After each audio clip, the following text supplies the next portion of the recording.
मैं आपकी दोस्त कहानीकार सुधा सिंह आप सबका आपके अपने चैनल दिव्यांगम पर आप सबका स्वागत करती हूं और आशा करती हूं आप लोग स्वस्थ होंगे। तो फ्रेंड्स, आज मैं एक नई कहानी लेकर हाजिर हूं जिसको लिखा है श्री संतोष सचान जी ने। और उनकी ये कहानी मैंने व्हाट्सएप ग्रुप पे पढ़ी थी और मुझे सच में ये कहानी बहुत अच्छी लगी, क्योंकि सच में कहीं ना कहीं ये कहानी हम लोगों की लाइफ से रिलेटेड है। तो सर की ये कहानी मुझे बहुत अच्छी लगी और मैंने सोचा आप तक ये कहानी ज़रूर पहुंचाई जाए। तो उनकी ये कहानी है मेरा दरवाज़ा खटखटाने का शुल्क। तो आशा करती हूँ आप लोगों को ये कहानी आप लोगों को भी बहुत पसंद आएगी और आप लोग इस कहानी से एग्री करेंगे। तो फ्रेंड्स, मैं कहानी सुनाती हूँ। जिन घरों में मैं अखबार डालता हूँ उनमें से एक का मेल बॉक्स उस दिन पूरी तरह से भरा हुआ था, इसलिए मैंने उस घर का दरवाज़ा खटखटाया। उस घर के मालिक बुजुर्ग व्यक्ति थे बनर्जी। उस घर के मालिक एक बुजुर्ग व्यक्ति थे जिनका नाम श्री बनर्जी था। उन्होंने धीरे से दरवाज़ा खोला। मैंने पूछा, सर आपका मेल बॉक्स इस तरह भरा हुआ है क्यों? उन्होंने जवाब दिया, ऐसा मैंने जानबूझकर किया है। फिर वे मुस्कुराए और अपनी बात जारी रखते हुए मुझसे कहा, मैं चाहता हूँ आप हर दिन मुझे अखबार दें। कृपया दरवाज़ा खटखटाएं या घंटी बजाएं और अखबार मुझे व्यक्तिगत रूप से दें। मैंने हैरानी से प्रश्न किया, आप कहते हैं तो मैं आपका दरवाज़ा ज़रूर खटखटाऊंगा, लेकिन ये हम दोनों के लिए असुविधा होगी और समय की बर्बादी होगी। उन्होंने कहा, आपकी बात सही है, फिर भी मैं चाहता हूँ कि आप ऐसा करें। मैं आपको दरवाज़ा खटखटाने के शुल्क के रूप में हर महीने 500 रुपये अतिरिक्त दूंगा। विनती भरी अभिव्यक्ति के साथ उन्होंने कहा, अगर कभी ऐसा दिन आए जब आप दरवाज़ा खटखटाएं और मेरी तरफ से कोई प्रतिक्रिया ना मिले तो कृपया पुलिस को फ़ोन करें। उनकी बात सुनकर मैं चौंक गया और पूछा, क्यों सर? तो उन्होंने उत्तर दिया, मेरी पत्नी का निधन हो गया है, मेरा बेटा विदेश में रहता है और मैं यहाँ अकेला रहता हूँ। कौन जाने मेरा समय कब आ जाए।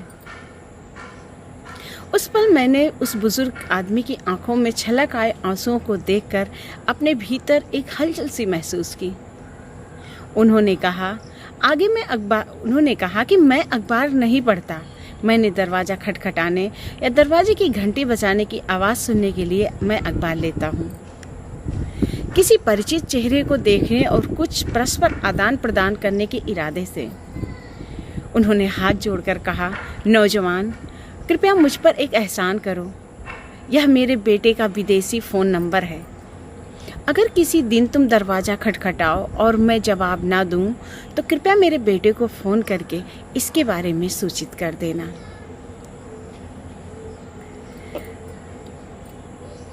मैं उनकी बातें सुनकर मेरा दिल भर आया। तो फ्रेंड, ये सर की कहानी, संतोष सचान सर की कहानी, जो कि बहुत ही भावुक करने वाली है और बहुत ही संदेशपरक है। हमारे यहाँ बच्चे पढ़ लिख कर अपनी लाइफ में मगन हो जाते हैं, विदेश चले जाते हैं। खासकर जो बच्चे इंडिया में रहते हैं वो तो नहीं इतना, वो तो फिर भी टाइम से अपने मम्मी पापा का ध्यान रखते हैं। पर जो बच्चे विदेश चले जाते हैं उनके पास इतना टाइम नहीं होता कि वो आकर हर साल या कुछ ऐसा कि उनकी देखभाल कर सकें।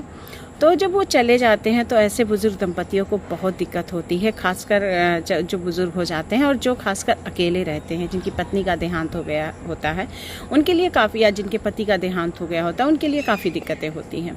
तो फ्रेंड्स, ऐसे में अगर हमारे आसपास कोई बुज़ुर्गवार हैं और जो है वो अकेले रह रहे हैं, तो हमें उनकी हाल चाल उनका लेते रहना चाहिए, उनसे बातें करते रहना चाहिए, उन्हें अकेलापन नहीं महसूस होने देना चाहिए। लोग ये कहते हैं उनके माता पिता हैं तो वो ध्यान रखें, मुझे क्या ज़रूरत है ध्यान रखने की, पर ऐसा नहीं है। अगर वो भले उनके माता पिता हैं, लेकिन वो सबसे पहले एक इंसान है, एक बुज़ुर्ग हैं, तो हमें उनका ध्यान रखना चाहिए।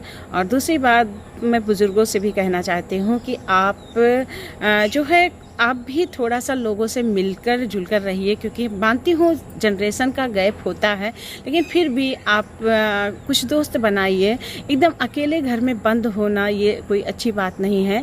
आप बाहर निकलिए, दोस्त बनाइए, दोस्तों के साथ बैठिए।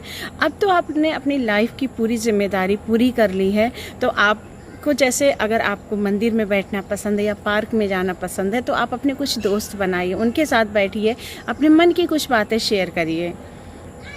इससे आपको भी अच्छा लगेगा और आपके बारे में भी लोग जानने की कोशिश करेंगे। कल कोई दिक्कत हो गई, कुछ हो गई, तो कम से कम वो आपसे फ़ोन पे बात करेंगे। तो इस तरह उन लोगों को भी पता होगा कि आप सही सलामत हैं या आपकी तबीयत ख़राब है, तो ऐसे वो आपको मेडिकल भी तुरंत उपलब्ध करा सकते हैं। तो आप लोग भी थोड़ा सा कोऑपरेट करिएगा। और बच्चों को तो लोग पढ़ाई के पीछे आजकल पागल ही हैं कि हमारे लोग मतलब बड़े घमंड से बोलते हैं कि हमारा बेटा तो विदेश में रहता है, लेकिन वो ये भूल जाते हैं कि जो बेटा उनका विदेश में रहता है, कल उन्हीं के लिए वो दिक्कतें तो होंगी ही। तो जब लोग बेटे को विदेश भेजते हैं, पढ़ा लिखा कर विदेश भेजते हैं, तभी उनको ये सोचना चाहिए कि आगे बुढ़ापा हमारा दिक्कत करेगा। लेकिन एक माँ बाप भी क्या कर सकते हैं, क्योंकि वो अपने बच्चों की भविष्य के आगे तो नहीं आ सकते हैं। तो परिस्थिति तो दिक्कत चारों तरफ है, लेकिन फिर भी मैं सबसे रिक्वेस्ट करती हूँ कि अगर आपके आसपास कोई ऐसे बुजुर्गवार हैं तो उनका खास ख्याल रखिए। और इसी के साथ सर ये कहानी मैं समाप्त करती हूँ, और फिर मैं आप लोगों से मिलती हूँ एक नई कहानी के साथ और एक नए जोश के साथ। तब तक के लिए बाय।